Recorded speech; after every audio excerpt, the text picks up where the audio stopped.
ආයුබෝවන් ඔබ සියලු දෙනාට අද අපි ඔයාලට කියලා දෙන්න යන්නේ වම්බුටු මොජුවක් හදන හැටි. මම ඔයාලට මුලින්ම කියන්නම් මේ සඳහා අවශ්‍ය ද්‍රව්‍යයන්. අපි මුලින්ම ගන්නවා වම්බුටු ග්‍රෑම් 250ක් හොඳින් හොදලා කහ කුඩු අත ගාලා ගන්නවා. රතු ලුණු ග්‍රෑම් 200යි. අම්මිරිස් ග්‍රෑම් 150යි. කරපිංචා කෑලි මිරිස් ගම්මිරිස් කුඩු මේස හැඳි 1/2යි. පොල් තෙල් අඬු කෝප්පයයි. විනාගිරි මේස හැඳි 5ක් පමණ ගන්නවා. ඉඟුරු සල්පයක්, කරබනටි සල්පයක්, එන්සා සල්පයක්, හුරුඳු පොත්තක්, සීනි මේස හැඳි 2/2යි. උම්බලකඩ ග්‍රෑම් 50යි. සුදු ලුණු සල්පයක්, අබ මේස හැඳි 1යි. ලුණු අවශ්‍ය පමණට.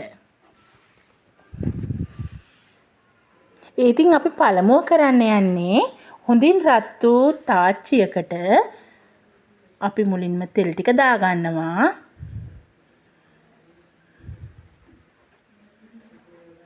අපි මුලින්ම කරන්නේ මේ තෙල් ටික හොඳින් රත් වෙනකන් ඉන්න ඕන. අපි හීනියට තමයි වම්බුරු ටික කපා ගන්න ඕන, නැත්නම් බැදෙන ප්‍රමාණය අඩු වෙනවා.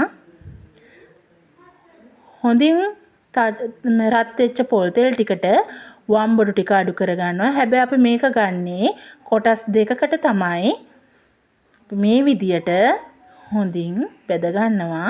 අපි හැමතිස්සෙම පෙරලීම කරන්නේ මේක පොඩ්ඩක් අපි ඇතුළත හැම්බෙන්න ඕන නිසා මේ විදියට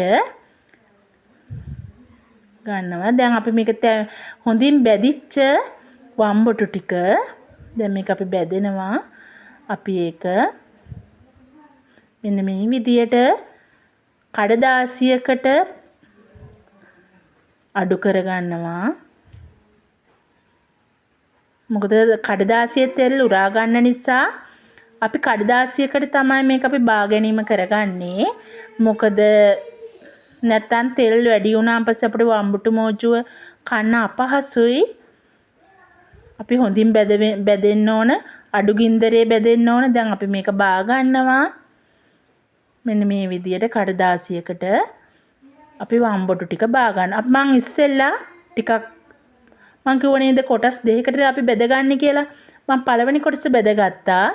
මේ දෙවෙනි කොටස තමයි මම දැන් මේ බදින්නේ. මෙන්න මේ විදියට රන්වන් පාට වෙන්න බෙද ගන්න ඕන.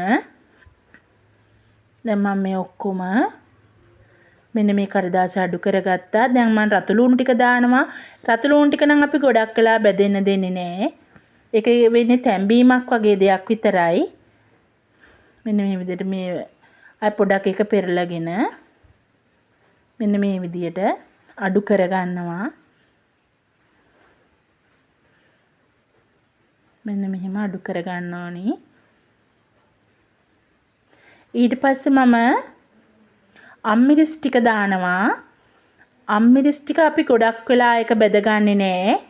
ඒකේ පාට වෙනස් වෙන නිසා අපි ඒක ඉක්මනින්ම බා ගන්න ඕන.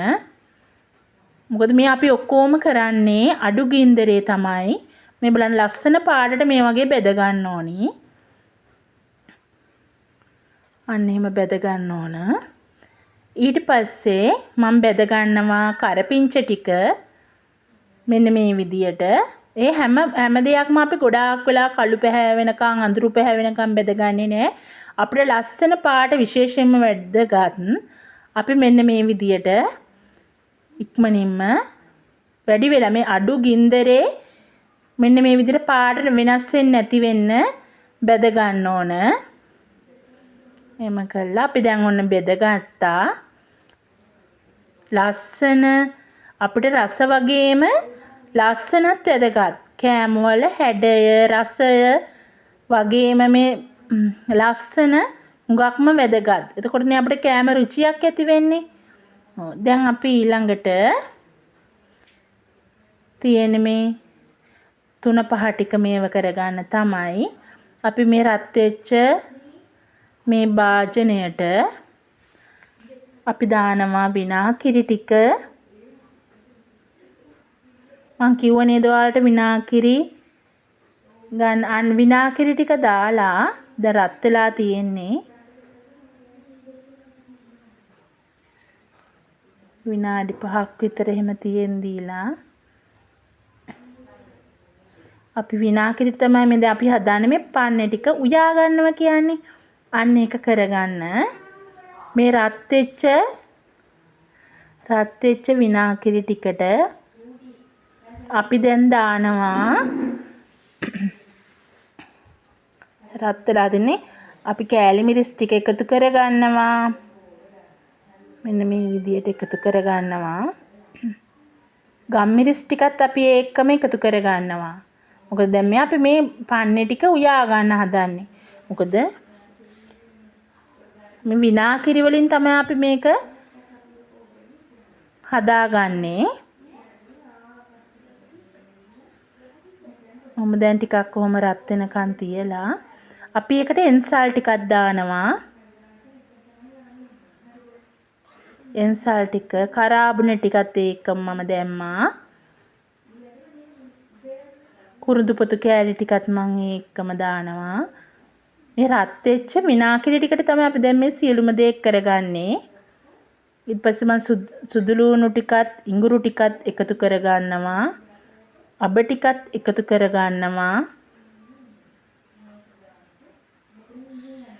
දැන් මේ ඔක්කොම මේව ටික උයා ගන්න තමයි මේ හදන්නේ. විනාකිරි වල ඊට පස්සේ සීනි ටික දානවා. අපිට ඒක තමයි ගොඩාක්ම රසවත් වෙන්නේ. සීනි ටික දාලා දැන් මේක මේ ටික මේ අපි අඩු ගින්දරේ තමයි කරගන්න ඕනේ. නැත්තම් පිච්චෙන්න බලනවනේ. දැන් අපි හොඳින් මේක කවලම් කරගන්න ඕන. ගින්දර අඩු කරගෙන අපි මේක කවලම් කරගන්න ඕන. මේ එන සුවඳ කෑම වල හරිම සුවඳයි. මෙහෙම අපි ගින්දර අඩු ගින්දරේ මේක කළා. දැන් අපි රතු ලුණු ටික එකතු කරගන්නවා. දැන් මේ අපි වම්බුට මෝජුව හදාගන්න. මෝජු ටිකත් එකතු කරගන්නවා. දැන් අපි ඉස්සෙල්ලට බෙදගත්තු දේවල් දැන් එකතු කරනවා. අමු මිරිස් ටිකත් එකතු කරගන්නවා. කරපිංච ටිකත් එකතු කරගෙන දැන් මම උඹල කඩ ටිකත් එකතු කරගන්නේ. ඔන්න දැන් හොඳම මේ දේ තමයි. දැන් තමයි මම උඹල කඩ ටික එකතු කරගන්නේ. ලුණු ටිකත් අවශ්‍ය පමණට සමහර විට අඩුවෙන් ලුණු කන අය ඉන්නවා. මේ සමහරට ටිකක් පදමට ලුණු ඕන. ඒක නිසා අපි ලුණු අවශ්‍ය පමණට එකතු කරගන්නවා. මේ විදියට මම මුලදී ඔයාලට හදන හැටි කියලා දුන්නා. කොස් කැට අච්චාරුවක්. ඊට පස්සේ මම ඔයාලට කියලා දුන්නා බෙදුමක් හදන හැටි, රටකචු බෙදුම. දැන් අද මම ඔයාලට කියලා දෙන්න යන්නේ මේ වම්බුටු මෝජුව හදන හැටි. මම මේ දවස් ටිකේම ඔයාලට වීඩියෝ කරද්දි කියලා දුන්නේ කල් තියාගන්න පුළුවන් දේවල් කරන විදිහ. ඔන්න දැන් මම වම්බුටු මෝජුව හදලා ඉවරයි. දැන් මම පිළිගන්නවන්න තමයි මම මේ සූදානම් කරන්නේ. මෙන්න මේ විදියට දාන්න බලන්නකෝ. ඒක ලස්සන පාට. ඒක තමයි මේ වගේ දේවල් ගොඩාක් වෙලා බදින්න හොඳ නෑ. අඩු ගින්දරේ ඒක අපි බෙද ගන්න ඕන. පාට වෙනස් වෙන්නේ නැති වෙන්න. මෙන්න මේ විදියට. අනේ මේ විදියට මම භාජනයකට දාලා ඔන්න දැන් මම පිළිගන්නන්නයි සූදානම. කොහොමද මගේ වම්බුටු මෝජුව? ඔයාලත් හදලා බලන්න.